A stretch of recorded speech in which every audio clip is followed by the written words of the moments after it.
कक्षा 10 मा अध्ययनरत एसई तयारीमा बस्नुभएका सम्पूर्ण विद्यार्थी साथी मित्रहरूलाई TFM by Ashok Kumar Mandal youtube च्यानलमा हार्दिक अभिनन्दन र स्वागत। साथीहरू, यदि च्यानलमा कोही नयाँ हुनुहुन्छ भने कृपया च्यानललाई सब्स्क्राइब गरी बेल आइकन थिच्न नबिर्सनु होला, किनभने यस्तै एसईमा सोधिएका जति पनि प्रश्नहरूको समाधान अथवा कम्पलसरी र अप्सनल म्याथसँग कुनै पनि समस्याको समाधान तपाईहरू चाहनुहुन्छ भने त कृपया मेरो व्हाट्सएप र म्यासेन्जरबाट पनि जोड्न सक्नुहुन्छ। साथीहरू, त यहाँ तपाईहरूलाई एसई 2078 को जुन तपाईलाई स्तर वृद्धि परीक्षा है एसई को चाहिँ ग्रेड प्रमोसन एक्जाम 2078 को जुन लियो, जुन 2079 साल 5 महिना 11 गते, त्यसको चाहिँ समाधान लिएर उपस्थित भएको छु। जुन समूह ख ग्रुप बी बाट चाहिँ तपाईलाई सर्ट क्वेशन को चाहिँ क्वेशन नम्बर 8 लिएर उपस्थित भएको छु। साथीहरू, यहाँ क्वेशन नम्बर 8 मा तपाईहरु हेर्दै हुनुहुन्छ 3 वटा क्वेशन छ। त पहिलो क्वेशन को सोलुसन गर्दा हामीलाई यहाँ 8 को क यहाँ चाहिँ सबभन्दा पहिले हेरौँ। क मा यहाँ तपाईलाई के भनेको छ त, दिएको चित्र एउटा वर्ग, यहाँ जुन चित्र हेर्दै हुनुहुन्छ एबीसीडी एउटा वर्ग हो, जहाँ चाहिँ एबी को भुजा तपाईलाई 4 सेन्टिमिटर दिएको छ अनि त्यही आधार बीसी मा आधारित एउटा एबीसी एउटा सच हो भने त्यो सचको क्षेत्रफल पत्ता लगाउनुहोस्। साथीहरू, त यहाँ यसको समाधान गर्दा हामीलाई सबभन्दा पहिले यहाँ चाहिँ वर्ग चतुर्भुज PQRS को भुजाको लम्बाई यदि L बराबर तपाईलाई 4 सेन्टिमिटर भए त वर्ग चतुर्भुज के रे वर्ग चतुर्भुज PQRS को क्षेत्रफल हामीलाई भइहाल्छ। साथीहरू, क्षेत्रफल A बराबर भइहाल्छ L स्क्वायर, भुजाको स्क्वायर, जहाँ चाहिँ 4 सेन्टिमिटर को स्क्वायर गर्दा हामी चाहिँ 16 सेन्टिमिटर स्क्वायर पाउँछौं। त त्यस्तै अब चतुर्भुज तपाईलाई सोच भनिरहेछ। साथीहरू, सोच EBCF को क्षेत्रफल बराबर हामीलाई वर्ग क्षेत्रफल बराबर चाहिँ वर्ग चतुर्भुज PQRS को क्षेत्रफल हुने भएकोले, त यो चाहिँ क्षेत्रफल हुने भएकोले यो किन बराबर हुन्छ त साथीहरू, त एउटै आधार यहाँ चाहिँ बीसी मा है, यो किन बराबर भएको त, देयरफोर यहाँ चाहिँ हामीलाई सोच EBCF को क्षेत्रफल बराबर पनि कति हुन्छ त 16 सेन्टिमिटर स्क्वायर नै हुन्छ। साथीहरू, किनभने तपाईलाई एउटै आधार र उही समानान्तर रेखाहरू बीच बनेका सचको क्षेत्रफल, त वर्ग चतुर्भुज पनि एउटा सच हुने भएकोले एउटै आधार बीसी मा आधारित छ, जहाँ चाहिँ बीसी मा आधारित भएको कारणले र उही समानान्तर रेखाहरू बीच बनेको सचहरू भएको कारणले यो दुईटैको क्षेत्रफल बराबर हुने भयो। साथीहरू, त त्यस्तै तपाईलाई यहाँ चाहिँ क्वेशन नम्बर अब ख को चाहिँ सोलुसन गर्दा हेरौँ। सो ख मा छ दिएको चित्र वृत्तको केन्द्रबिन्दु हो। साथीहरू, यहाँ ख को जुन छ चित्र यहाँ हेर्दै हुनुहुन्छ, एउटा के रे वृत्त छ, जहाँ चाहिँ तपाईलाई केन्द्रबिन्दु O छ र यहाँ चाहिँ तपाईलाई के रे चक्रीय चतुर्भुज PQRS को एउटा QP भुजा चाहिँ T सम्म लम्बाइएको छ, जहाँ चाहिँ बाहिरी कोण चाहिँ TPS अथवा SPT चाहिँ 70 डिग्री दिएको छ भने अब एंगल O र एंगल R चाहिँ मागिरहेछ, परिधि कोण र केन्द्रीय कोण मागिरहेछ। साथीहरू, त यसको सोलुसन गर्दा सबभन्दा पहिले हेरौँ। साथीहरू, हामीले यहाँ के गर्न सक्छौं त, एंगल के रे चित्रमा हामी लेख्न सक्छौं। साथीहरू, गिभन छ है, चित्रमा अकॉर्डिंग टू फिगर हामी के गर्न सक्छौं भने एंगल परिधि कोण angle QRS equal to angle तपाईलाई यहाँ भइहाल्छ, एंगल हामीलाई यहाँ जुन दिएको छ SPT, एंगल SPT इक्वल्स चाहिँ 70 डिग्री भइहाल्छ। साथीहरू, किनभने हामीलाई के छ त, चक्रीय चतुर्भुजको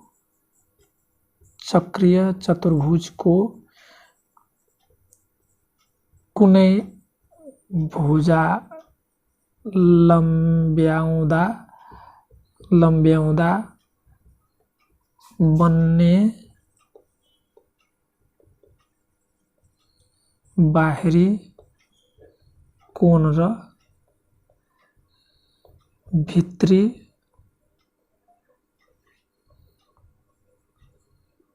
विपरीत अनासन्न कोणहरू बराबर हुनाले साथीहरु त हामीले यहाँ चाहिँ के भइहाल्छ त यो जुन कोण हो यो कोण हाम्रो यो r सँग बराबर भइहाल्छ। चक्रीय चतुर्भुज हो साथीहरु जुन व्हाट गरेछ त यो हाम्रो निस्क्यो। त्यस्तै साथीहरु अर्को हामीलाई अब मागिरहेछ एंगल केन्द्रीय एंगल यहाँ चाहिँ OQS QOS भनिरहेछ त एंगल केन्द्रीय कोण QOS इक्वल टु हुन्छ एंगल S यहाँ चाहिँ एंगल टु एंगल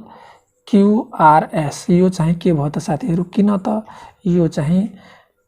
एउटै चापमा आधारित परिधि र केन्द्रीय कोणहरूको सम्बन्ध। केन्द्रीय कोण के हुन्छ त परिधि केन्द्रीय कोण परिधि कोणको बराबर हुन्छ त यहाँ हामीलाई 2QRS हाम्रो 70 डिग्री हो त्यसरी गर्दा 140 डिग्री यो नै हाम्रो आवश्यक समाधान हो। त्यस्तै यहाँ चाहिँ ग नम्बरको चाहिँ सोलुसन गर्दा साथीहरु ग नम्बरमा यहाँ चित्र छ। चित्रमा हेर्दै हुनुहुन्छ साथीहरु यहाँ चाहिँ हामीलाई एउटा चित्र छ जहाँ x को मान निकाल्न भन्दैछ जहाँ चाहिँ केन्द्र बिन्दुदेखि एउटा यहाँ स्पर्श रेखा ADB छ साथीहरु जहाँ OD चाहिँ लम्ब हुन्छ साथीहरु किनभने कुनै पनि केन्द्र बिन्दुबाट खिचिएको अर्धव्यास स्पर्श रेखामा लम्ब हुन्छन् साथीहरु त जसले गर्दा यहाँ चाहिँ यो के भइहाल्छ त समकोण त्रिभुज भइहाल्छ ODB मा जहाँ समकोण त्रिभुज ODB मा चाहिँ दुईटा भुजाहरू यहाँ थाहा छ भने x को मान निकाल्न भनिरहेछ त हामी चाहिँ के गर्छौं त समकोण त्रिभुज ODB मा साथीहरु पाइथागोरस साध्य लगाउँछौं त OB बराबर हामीलाई जुन OD हो OD बराबर पाइथागोरस साध्यबाट OD एउटा P हो भने त यहाँ चाहिँ 90 डिग्री को सम्मुख भुजा जुन हुन्छ त्यो h हुन्छ कर्ण हुन्छ त जसले गर्दा रुट अन्डर तपाईलाई के भइहाल्छ यहाँ OB स्क्वायर माइनस तपाईलाई यहाँ चाहिँ DB स्क्वायर अथवा DB को स्क्वायर भइहाल्छ साथीहरु DB square OB square into minus DB square त यहाँ हामी चाहिँ के गरियौं त पाइथागोरस साध्यले के गरियो त B equal to root under h square minus p square लगाए साथीहरु h square minus p square त यो गरिसकेपछि OD भनेको x हो रुट अन्डर OB भनेको यहाँ चाहिँ 13 को स्क्वायर माइनस यो चाहिँ तपाईलाई 12 को स्क्वायर यसरी हेर्ने हो भने साथीहरु यो हाम्रो भइहाल्छ। यहाँ तपाईहरु हेर्दै हुनुहुन्छ यहाँ चाहिँ 13 को 169 माइनस 12 को 144 जहाँ घटाएर तपाईलाई 25 मा भनेपछि 5 सेन्टिमिटर त यो चाहिँ देयरफोर हामीलाई आवश्यक जुन x बराबर कति भयो त 5 सेन्टिमिटर त यो छ साथीहरु 9 को क ख र 10 को क ख मा तपाईहरुलाई यहाँ 9 मा दिएको चित्रमा AB यहाँ चित्र हेर्दै हुनुहुन्छ एउटा त्रिभुजको चित्र छ जहाँ चाहिँ AB तपाईलाई 6 सेन्टिमिटर BC 8 सेन्टिमिटर र एंगल यहाँ चाहिँ र त्रिभुज ABC को क्षेत्रफल तपाईलाई 12 root under 2 centimetre square 12 root under 2 centimetre square भए अब यहाँ भन्दैछ एंगल हामीलाई B पत्ता लगाउनको लागि साथीहरु त यहाँ चाहिँ अब यहाँ यसको चाहिँ समाधान गर्नको लागि 9 को चाहिँ क को सोलुसन गर्दा साथीहरु सबभन्दा पहिले हेरौं हामीलाई यहाँ एंगल मागिरहेछ त सबभन्दा पहिले मान दियौ आवश्यक एंगल मानौ आवश्यक एंगल हामीलाई ABC बराबर थीटा भए त थीटा हुँदा त त्रिभुज ABC को क्षेत्रफल बराबर के हुन्छ त हामीलाई यहाँ 12 रुट अन्डर 2 सेन्टिमिटर स्क्वायर छ जबकि साथीहरु जबकि त्रिभुज ABCD को क्षेत्रफल के हुन्छ त हाफ भुजा AB को नाप इन्टु भुजा BC को नाप इन्टु sin थीटा है त थीटा हामीले ABC एंगल मागेका छौं sin theta equal to 12 root under 2 अब यो भ्यालुहरु राख्दा साथीहरु 1 यो 6 सेन्टिमिटर त्यस पछाडि तपाईलाई यो BC भनेको 8 सेन्टिमिटर इन्टु साइन थीटाको मान थाहा छैन 12√2 सेन्टिमिटर यसरी गर्ने हो भने साथीहरु हामी चाहिँ यहाँ 2 ले काट्न सक्छौं 2 6 दुनी 12 2 ले फेरि काट दिउँ 2 चौको 8 2 ले काट्दा 2 दुनी 4 त्यसरी हेर्ने हो भने त साइन थीटा इक्वल टु साथीलाई के भइहाल्यो हामीलाई √2/2 त यसलाई हामी के गर्न सक्छौं √2/2 लाई साथीहरु √2 को स्क्वायर बराबर हामीलाई के हुन्छ त 2 निस्किन्छ त जसले गर्दा यहाँ हामी √2 को स्क्वायर अर्थात √2 इन्टु √2 लेख्न सक्छौं 2 लाई त एउटा √2 काटियो त 1/√2 त यो चाहिँ हामीलाई कति हो त साइन 45 डिग्री त देयरफोर साथीहरु यहाँ चाहिँ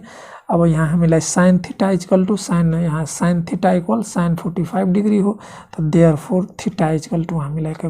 45 डिग्री त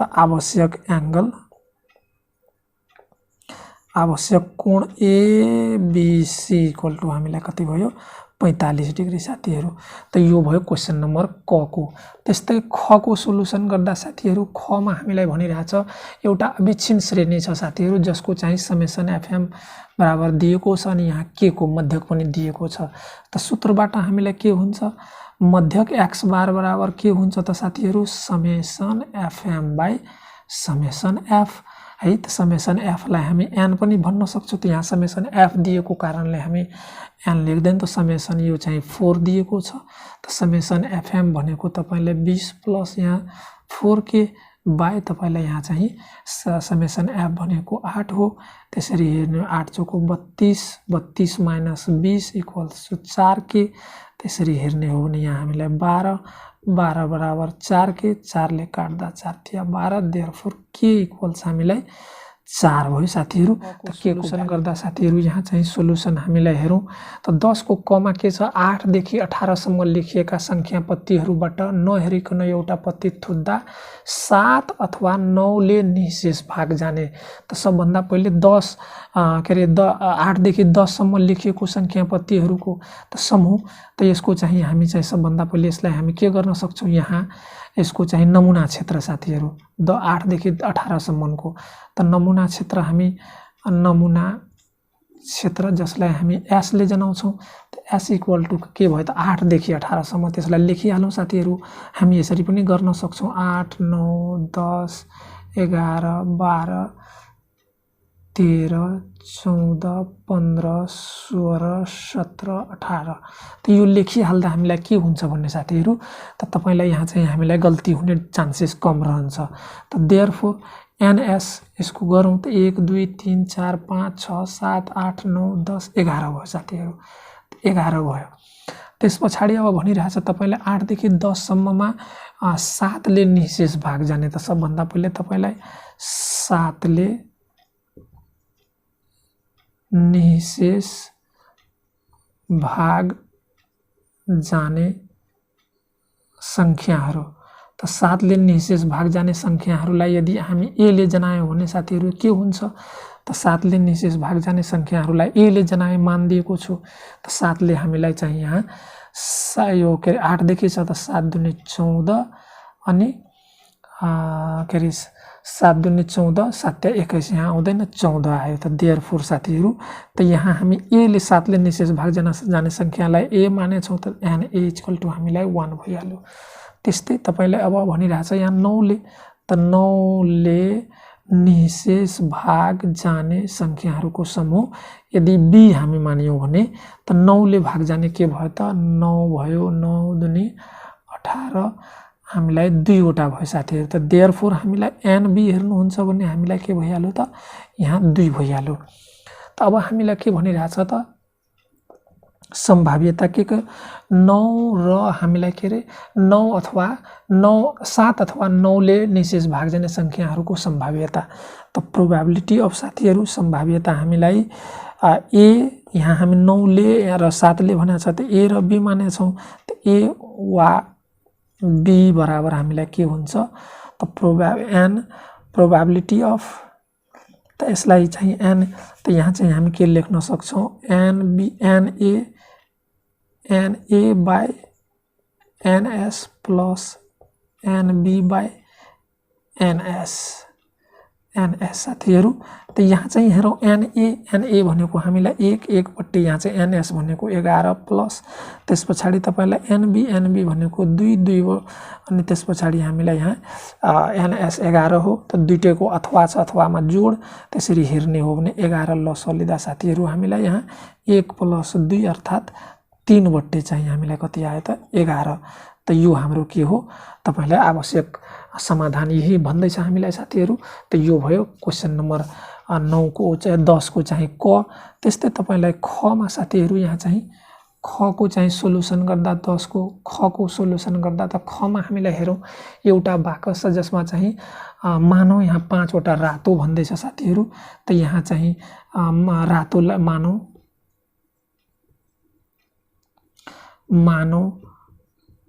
रातो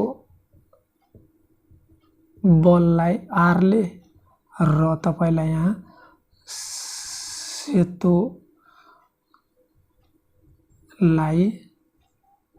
W ले जनाउँछ भन्ने साथीहरू। अब यसको वृक्ष चित्र भन्दैछ। त वृक्ष चित्रमा हामीलाई एउटा बल सबभन्दा पहिले मानौ अब यहाँ चाहिँ रातो बल कतिवटा छ 5 वटा अनि सेतो बल हामीलाई W = दिएको छ तपाईलाई यहाँ सेतो चाहिँ हाम्रो कतिवटा छ साथीहरू त यहाँ 4 वटा सेतो 4 वटा छ। त टोटल हामीलाई कति भइहाल्यो यहाँ टोटल 9 वटा। यसरी हेर्ने हो भने टोटल 9 वटा हो। त हामीलाई प्रोबेबिलिटी गर्दा साथीहरू यहाँ दुईटा छ। त सबभन्दा पहिले प्रोबेबिलिटी 1 यहाँ चाहिँ R लेख्दैछौँ अनि प्रोबेबिलिटी 1 यहाँ चाहिँ W लेख्दैछौँ साथीहरू। त यसको चाहिँ हामीलाई के भइहाल्छ त यहाँ यसको चाहिँ प्रोबेबिलिटी अफ यहाँ चाहिँ R मा हाम्रो n यहाँ चाहिँ प्रोबेबिलिटी NR त यहाँ कति छ हाम्रो 5/, टोटल कति त 4 5 9 भयो त 5/9। त्यस्तै अब यसमा जाने हो भने साथीहरू त के अरे व्हाइट कतिवटा छ 4 वटा जम्मा कति छ हामीलाई 5 4 9 वटा। त यो भयो प्रोबेबिलिटी 1। त्यस पछाडि यहाँबाट फेरि P2 यहाँ AR भइहाल्यो P2R। त्यस पछाडि प्रोबेबिलिटी 2 चाहिँ यहाँ W साथीहरू। यसको हामीलाई निकाल्नु छ वृक्ष चित्र निकाल्नु छ। यसको पनि दुईटा यहाँ त दुईटामा एउटा भइहाल्यो P1 सबभन्दा पहिले P2R अनि P2 यहाँ चाहिँ W साथीहरू कति त यसको चाहिँ निकाल्दा सबभन्दा पहिले हेरौँ त यहाँ हामीलाई 9 वटामा एउटा निस्कियो। त जहाँ R एउटा निस्कियो R मा बाँकी बच्यो कतिवटा 4 वटा। त जम्मा हाम्रो कति छ त यहाँ 9 वटा छ। 9 वटामा एउटा यहाँ निस्किसकेको छ त बाँकी बच्यो 8 वटा। त यो भनेको हामीलाई 4 1/2 आयो साथीहरू। त्यस्तै यहाँ चाहिँ हामीले अब W को कुरा गर्ने हो त W निस्किया छैन त 4 वटा नै हो। त 4 वटा यदि हेर्ने हो भने त जम्मा हाम्रो कति हो 8 वटा। त यहाँ पनि 1/2 नै आयो। त्यस पछाडि हामीलाई PR लाई हेर्ने हो भने त PR मा हामीलाई यहाँ निस्केको छैन। त यहाँ कति भयो 5 जम्मा कति छ 8 साथीहरू किनभने एउटा यहाँ सेतो निस्किसकेको छ। अब यहाँ चाहिँ फेरि सेतो कतिवटा त जम्मा 3 वटा थियो। एउटामा 3टामा एउटा निस्किसक्यो 4टामा एउटा बाँकी बच्यो 3टा जम्मा चाहिँ हामीलाई एउटा यहाँ सेतो निस्किसकेको कारणले त जम्मा हामीलाई यहाँ 5 अनि यो 2 के अरे 3 चाहिँ 8 भयो। त यो आवश्यक हाम्रो चाहिँ यही पुनः नराखी दुईचोटि वृक्ष चित्र निकाल्न भन्दैछ। त यो नै हाम्रो आवश्यक समाधान भयो साथीहरू। त यो समाधान तपाईहरुलाई कस्तो लाग्यो कृपया आफ्नो प्रतिक्रिया अवश्य दिनुहोला। साथै एक लाइक र बढी भन्दा बढी शेयर गर्न नबिर्सनु होला साथीहरू। त्यसबाट मलाई हौसला प्राप्त हुन्छ र यति चाहिँ अरु बाँकी चाहिँ समस्याको समाधान तपाईहरुको माझमा प्रस्तुत गर्ने नै छु भन्ने बाचाका साथ तपाईहरुबाट बिदा हुन चाहन्छु। धन्यवाद।